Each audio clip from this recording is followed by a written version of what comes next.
السلام علیکم ناظرین، کیسے امید کرتا ہوں کہ آپ سب خیریت سے ہوں گے۔ دوستو اس ویڈیو کے اندر آپ دوستوں کو بتانے والا ہوں نیوزی لینڈ کے خلاف پاکستان کرکٹ ٹیم میں بڑی تبدیلیاں ہونے جا رہی ہیں۔ نیوزی لینڈ کے خلاف پاکستان کرکٹ ٹیم میں کتنی تبدیلیاں ہوں گی؟ 3 تبدیلیاں ہوں گی، 7 ہوں گی، 6 ہوں گی یا 2 ہوں گی؟ اس حوالے سے آپ دوستوں کو تمام تر رپورٹ بتانے والا ہوں۔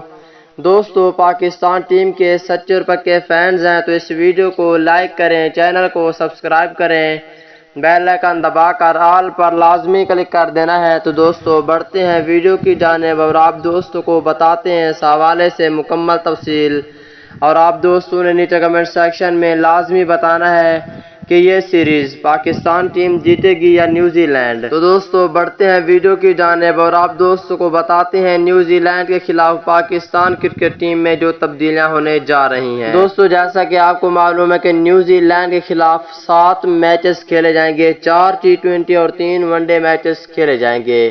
4 T20 میچز کے لیے پاکستان ٹیم میں جو تبدیلیاں ہونے جا رہی ہیں وہی آپ دوستوں کو بتانے والا ہوں۔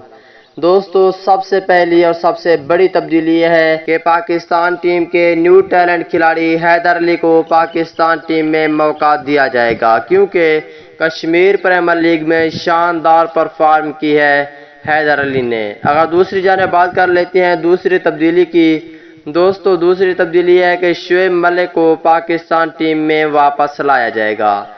اور سب سے بڑی تیسری تبدیلی کی بات کر لیتے ہیں دوستو، وہ یہ ہے کہ فاسٹ بولر محمد عامر کو پاکستان ٹیم میں واپس لایا جا سکتا ہے۔